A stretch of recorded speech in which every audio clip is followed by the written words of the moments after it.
한 주간 화제의 뉴스와 색다른 정치 토론, 여기에 깊이 있는 경제 분석까지. CBS 이철희의 주말 뉴스쇼가 여러분과 함께합니다. 예고해드린 대로 오늘 1부는 남북관계 안보 상황을 좀 집중적으로 짚어보겠습니다. 띵구리 기자 기다리시는 분들이 있을 텐데요. 오늘 민동기 기자와 조현주 캐스터는 쉽니다. 제가 휴가를 드렸습니다. 그저께 북한이 동해상으로 대륙간 탄도미사일을 시험 발사했잖아요.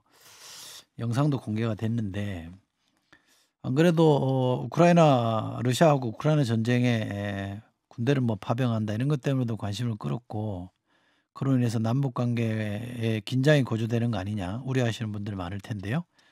전문가 모시고 자세히 짚어보겠습니다. 오늘 저희가 모신 분은 세종연구소 김정섭 수석연구위원입니다. 어서 오십시오. 네, 안녕하십니까.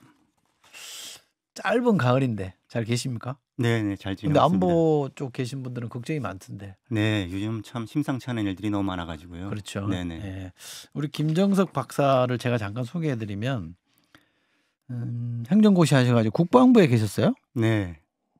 오, 몇 년 계셨어요? 만 27년이 있었습니다. 아유, 그럼 현장은 이제 충분히 알고 계시고. 네네. 그런데 또 공부를 하셔가지고 하버드대에서 석사하시고 네.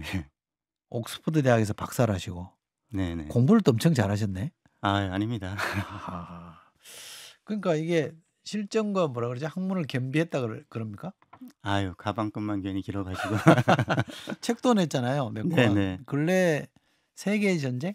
네, 근래 낸 거는 세계의 전쟁이라고. 그러니까 세계라는 거는 태평양 전쟁, 과거의 전쟁. 일본하고 미국하고 했던 거. 네네. 네. 그다음에 현재 진행되는 우크라이나 전쟁. 네. 그다음에 미래에 있을지도 모르는 대만 전쟁. 혹시 있을지도 모르는. 네네. 예. 그게 이제 국제 정치를 보여주는 아주 창문 같은 역할을 하기 때문에. 1차 세계대전 관련된 책을 내셨잖아요. 네네. 낙엽이 지기 전에? 네네. 제목이 맞습니까? 네, 수필 제목 같은데 그게 이제 그 1차 세계대전의 오판을 보여주는 말이거든요. 저 그거 읽었어요. 네네. 그 빌헬름 황제가 자기 군대를 떠나보내면서 여름에 1차 대전이 터졌는데, 예, 낙엽이 지기 전에 돌아올 수 있을 거라고 호언장담한.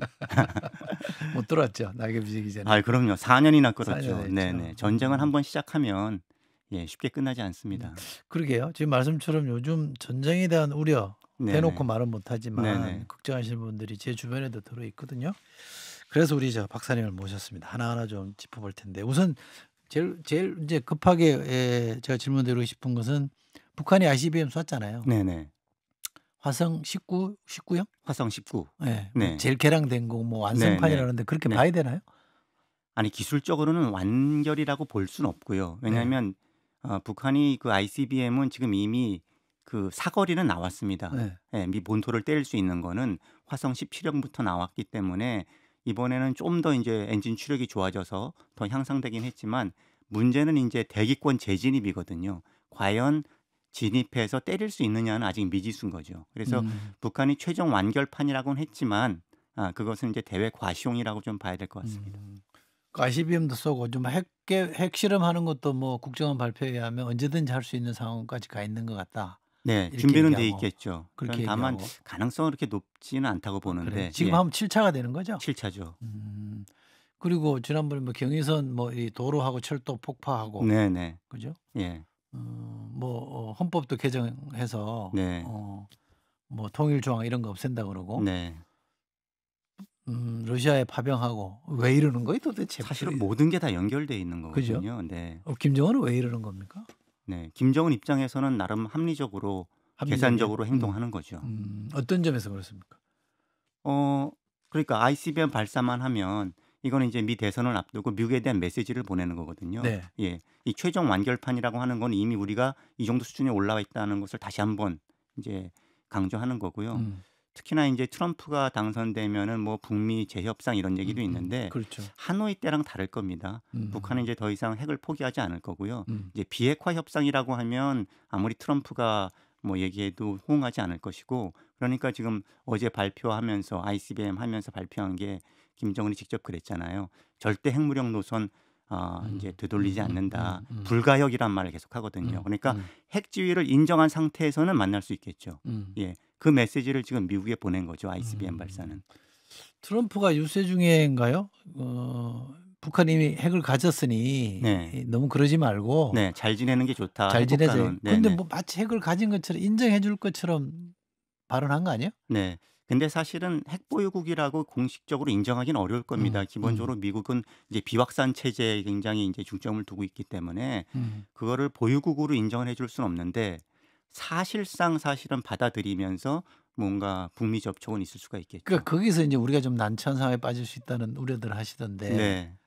그러니까 핵은 현 상태로 동결하고 네. ICBM 같이 네. 이 미국 본토를 때릴 수 있는 건 하지 말고 네. 없애고 네. 이렇게 적당히 타협하자. 네. 이러면 우리만 황당한 거 아니에요. 네. 우리를 위협하는 전술핵, 단거리 네. 미사일은 그대로 살아 있고 그러니까. 미국을 위협하는 ICBM 이거는 중단하고 음. 이제 이렇게 가는 거거든요. 트럼프는 그럴 수도 있을 것 같은데. 그럴 수도 사람은? 있죠. 네. 제재 좀 해제해주고 미국의 위협이 되는 거는 좀 받아내고 그러면서 미국을 위해서 이제 내가 좋은 일을 했다 이렇게 선전할 수 있고. 그럼 우리는 핵을 이고 살아야 되고. 네. 근데 사실은 뭐 또 지금처럼 강경책으로 나간다고 해도 다른 수는 물론, 없는 네. 거거든요. 물론. 네. 그러니까 우리가 강원 양면 이런 얘기를 흔히 하는데 네, 네. 지금은 너무 강공일변인 것 네, 같긴 네. 해요, 그죠? 네. 되게 뭐 어떤 정권이 서면 너무 온일변, 네. 온건한 쪽으로만 가고 네. 한쪽은 또 너무 강해한 쪽으로만 네. 가고 그러니까 억제와 대화가 같이 가야 됩니다. 잘 이렇게 믹싱을 네, 해야 네, 되는데 네, 그죠? 네. 우리가 좀 너무 한쪽으로 또 국내 논쟁을 너무 세게 하다 보니까 네, 네. 그럴 수도 있겠죠. 중국도 근데 지금 뭐 북한에 대해서 뭐라고 말하기가 좀 어려운 상황인 거죠. 그렇죠. 말하기도 어렵고 크게 북한을 곤란하게 하고 싶은 마음도 없는 것이고요. 기본적으로는 지금 미중 전략 경쟁이 너무 심하기 때문에 우리 남북 간 한반도 문제는 그런 큰 상위 관계 그 강대국 관계 속에서 사실은 좀 그 결정되는 부분이 있거든요. 그 말씀하신 제가 소개해드린 세계의 전쟁 네. 그 책에도 보면 지정학에 대한 강조를 많이 하시잖아요. 네. 그러니까 신냉전으로 규정하면 안 된다. 네. 그렇게 볼 수 없다. 네. 우리는 지정학 프레임으로 봐야 된다. 이런 말씀하시는데 네, 그거 네. 좀 설명해 주시죠. 지금 신냉전이라는 건 어떻게 규정하느냐에 따라서 이제 뭐 맞다 틀리다 할 수 있는 건데 신냉전이 아니라고 우리가 이제 그 프레임을 좀 거부해야 되는 이유는 뭐 냉전하고 달리 지금 완전히 이렇게 양쪽 진영으로 나뉘어져 있는 게 아니거든요. 그렇죠. 예. 이제 글로벌 사우스라는 그런 진영도 있듯이 지금은 얼마든지 이게 지금 막 섞여 있는 그런 거기 때문에 그렇고요. 그리고 또 지금 뭐 북중러, 한미일 이런 대결 구도 얘기하지만 사실은 북중러가 그렇게 완성된 삼각관계가 아닙니다. 그러니까 흔히들 북중러가 돼 있으니까 우리는 한미일로 뭉쳐야 된다. 여기 이제 냉전 구도가 왔다. 불가피하다. 이제 전략적인 명확성을 기해야 된다. 이런 얘기를 하지만 사실 지금 보면 북러 간의 밀착은 하고 있지만 중국 같은 경우에는 좀 거리를 두거든요. 그죠. 예. 네. 그리고 중국은 특히나 삼각 프레임으로 갇히는 걸 원치 않아요. 그래도 중국이 중시하는 거는 미국 관계, 그다음에 유럽 관계를 중시하기 때문에 그런 축으로 묶이는 걸 원치 않고 다만 양자 관계로만 가고 있고 더군다나 지금 북중 관계는 예상보다는 그렇게 지금 막 밀착하는 그런 모습이 보이지 않고 특히 이제 군사적으로는 협력이 별로 없지 않습니까? 네. 예. 그래서 아직 이런 미완의 단계를 우리가 오히려 신냉전 그러니까 막 뭉쳐가지고 하면 정말로 이런 진영 구도가 더 고착화되고 심화될 수가 있는 거겠죠. 그러니까 냉전 프레임으로 보면 안 된다. 설사 그런 흐름이 있더라도. 네네. 또- 흐름은 있죠. 그래서 네. 그건데 흐름은 있는데 그거를 이제 부인할 수는 없지만 그 부정적인 효과를 우리가 최소화하는 노력을 해야지 그거를 가속화해서는 안 된다. 우리나라도 그렇지만 뭐 미국과 중국 간에도 네. 경제적으로는 굉장히 연결돼 있잖아요. 맞습니다. 서로 떨어질 수가 없는 사이잖아요. 유럽도 마찬가지고. 네. 그러니까 과거에 미국하고 소련이 경쟁했던 그거하고는 동구 서구와는 다른 다르죠. 거죠. 네네. 그래서 시스템이 완전히 분리된 채로 경쟁했던 냉전 구도로 보기 어렵다. 네네. 이 말씀이신 네네. 거고. 근데 지정학이라는 거는 키워드가 뭐예요? 그 지정학이라는 거는 기본적으로 책에 보면 뭐 세력 균형 뭐 이런 얘기 말씀하시는데 네. 그러니까 강대국 관점에서 우리가 세상을 한번 이해할 수 있어야 된다는 게 이제 책을 쓴 취지였거든요. 네. 그러니까 우리가 남북 관계 우리 시각으로 남북 관계라든지 뭐 침략 방어라든지 뭐 이렇게 보기보다는 강대국들은 항상 국경만을 생각하는 게 아니라 자신의 어떤 세력권 중심으로 사고하거든요. 우크라이나 전쟁도 마찬가지고 옛날에 태평양 전쟁도 그래서 터진 거고 지금 뭐 대만 해협 얘기도 하지만 뭐 수천 마일 떨어진 미국을 왜 대만에서 이렇게 신경을 쓰겠습니까? 그게 다 자신의 세력권, 지정학적 영향권 이런 걸 중시하는 거거든요. 그걸 이해한 바탕 위에서 우리가 우리의 대외 전략을 고민해야 된다. 왜냐하면 그 직접적인 영향권에 있는 우리는 지정학적 중간국이기 때문에 예, 그렇게 자유롭지 않다는 거죠. 책에 이런 대목이 있어요. 태평양 전쟁을 거론하신 이유는 그러니까 일본이 미래가 좀 불투명하고 좀 불안하니까 모험적으로 미국하고 전쟁을 벌인 거다. 그러니까 네네. 막다른 골목에 몰리면 네, 모험적 선택을 할 수 있다. 이런 우려. 네, 네, 그다음에 우크라이나 전쟁은 강대국이 네, 자기 이익을 위해서는 뭐든지 할 수 있는 사례다. 네, 네, 요 두 가지를 잘 들여다보면 굉장히 걱정스러워요. 네. 지금 우리 한반도에 긴장이 고조되는 게 그런 그렇죠, 거죠. 그렇죠. 예. 그 예방 전쟁이라는 거거든요. 아까 말씀하신 네. 태평양 일본이 그 진주만을 때렸는데 아니 어떻게 미국하고 전쟁을 걸어갔나. 음, 예. GDP 12배나 더 큰 나라를. 음. 그거는 이제 미래가 암울하다고 생각하면은 그런 극단적인 선택도 하는 거거든요. 북한이 예, 몰리면 북한도 몰리면 할 수 있는 거죠. 지금 기다리는 것보다는 불확실하지만 지금 행동하는 것이 그나마 낫다. 그게 바로 예방 전쟁의 논리거든요. 네. 예. 전쟁은 역사에서 그렇게 터진 적이 많습니다. 그러니까 속된 말로 얼르고 달래고 해야 되는데 북한을 네, 네. 그죠? 너무 네. 얼르기만 해도 안 되고 네, 달래기만 네, 해도 네, 안 네, 되고 네. 참 어려운 문제네요. 연초였던가요? 그 미국의 한반도 전문가들 네. 저 90년대 처음 위기 났을 때 핵위기 네. 났을 때 참여했던 분이 갈루치인가요? 네, 갈루치. 네, 네, 로버트 그분이 갈루치. 핵전쟁 가능성 얘기했잖아요. 네. 북한에 의한. 네, 네.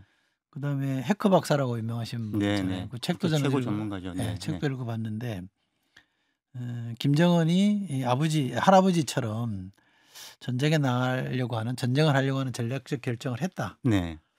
이런 전망을 했잖아요. 이런 네. 분석을 내놨는데 네.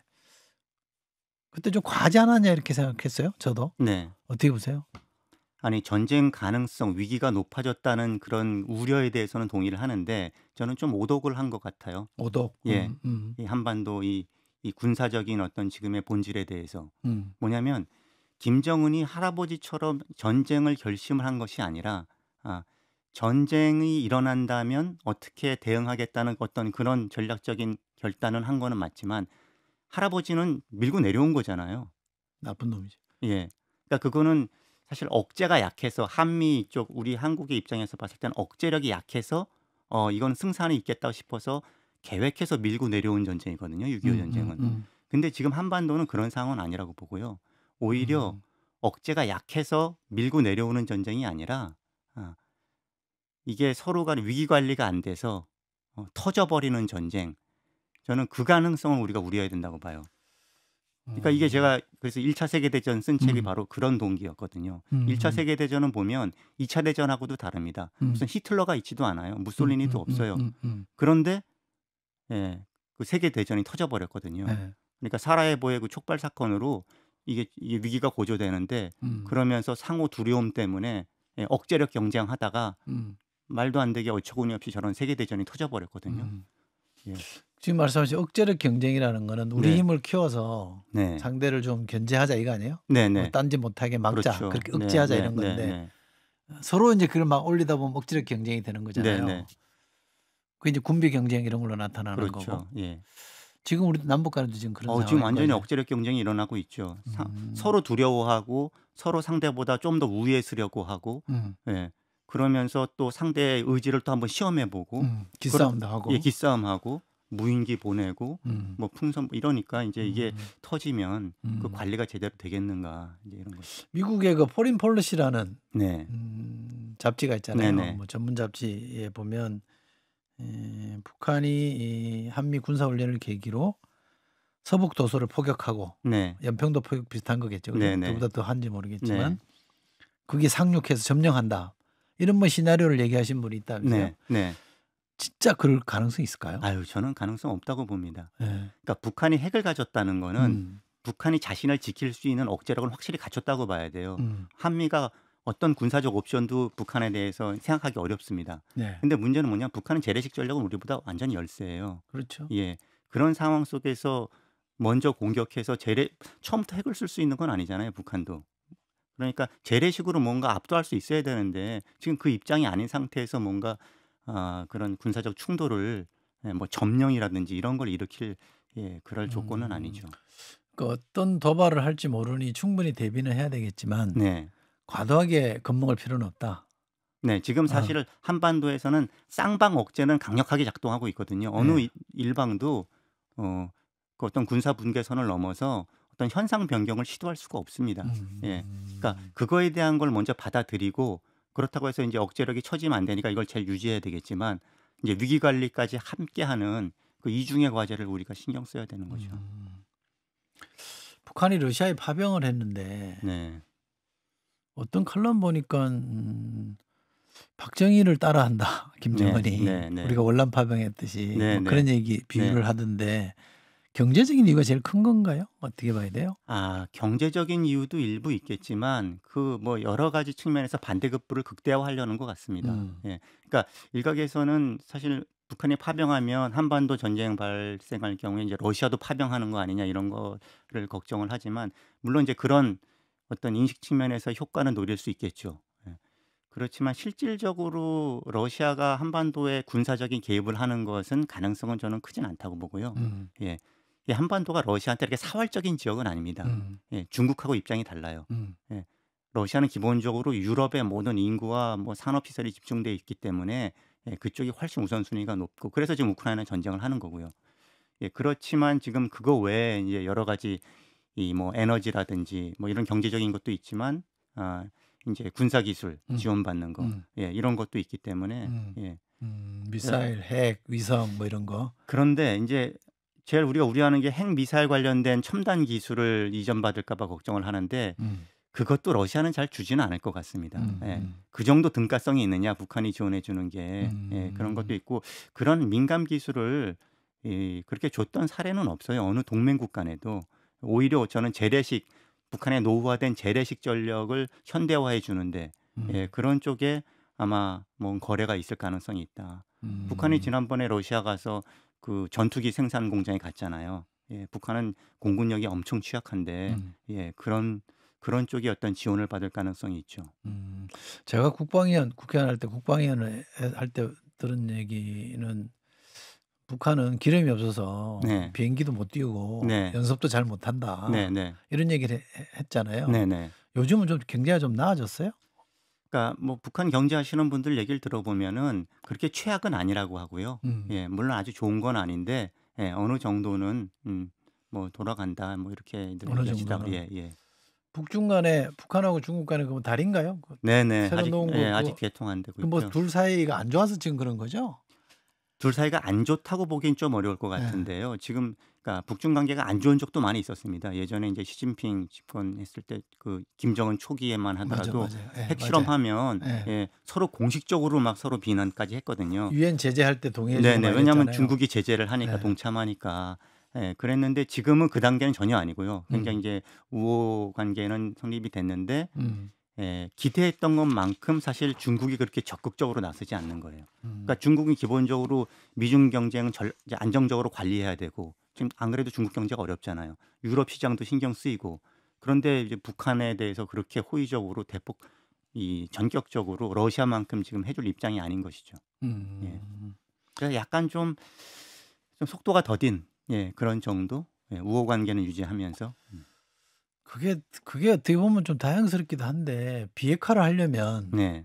중국의 도움을 좀 받아야 되잖아요. 네네. 그리고 중국이 북한에 대해서 뭔가 제어력이 있어야 도움을 받는 건데 네네.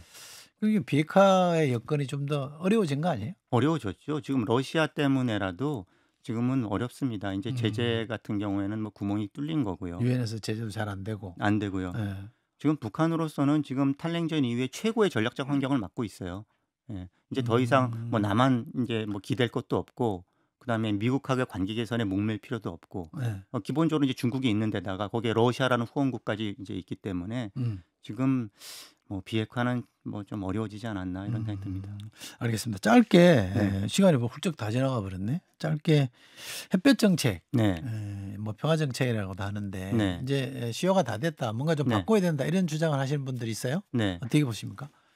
그 햇볕 정책을 이렇게 좁게 이렇게 우리가 이해하면 그것도 일리는 있어요. 그러니까 뭐 이제 햇볕을 쬐면 북한이 변할 거다. 이제 이런 이제 어떤 낙관에 좀 기초해 있었으니까. 근데 그거는 지금 기대하기는 어려운데 좀 더 이제 큰 틀에서 햇볕 정책의 어떤 정신을 보면 통일보다는 한반도의 평화와 안정이 먼저라는 거거든요. 통일은 먼 미래로 과정으로서 가는 것이고, 예, 그런 틀에서 보면 지금도 그 정신은 우리가 유지할 필요가 있다. 그러니까 통일을 앞세우면서 자유의 확산이니 뭐 이렇게 현상 변경적인 것으로 가는 것은 예, 오히려 통일도 당기지 못하면서 위기만 고조되기 때문에 예, 평화와 안정을 먼저 하는 그런 정신은 우리가 계속 가져갈 필요가 있다고 봅니다. 우리 정부가 조금 긴장을 낮추는 노력은 좀 해야 되겠죠. 네네 해야죠. 당연히 자꾸 해야죠. 이제 서로 막 지금 끌어올리기보다는. 북러 밀착이 걱정된다면 한러 관계도 관리를 하고 그걸 통해서 전략적 소통을 통해서 그것이 더 밀착되지 않도록 하는 노력이 필요하다고 봅니다. 알겠습니다. 토요일 날 새벽에 이런 시간에 나오셔서 고맙고요. 네. 저희가 또 안보 관련 궁금한 거 있으면 또 말씀드리겠습니다. 네네 감사합니다. 그때 거절하지 마시고 나와주세요. 아유, 불러주시면 네. 자, 오늘 세종연구소의 김정섭 수석연구위원과 함께 안보 상황 짚어봤습니다. 고맙습니다. 네 감사합니다.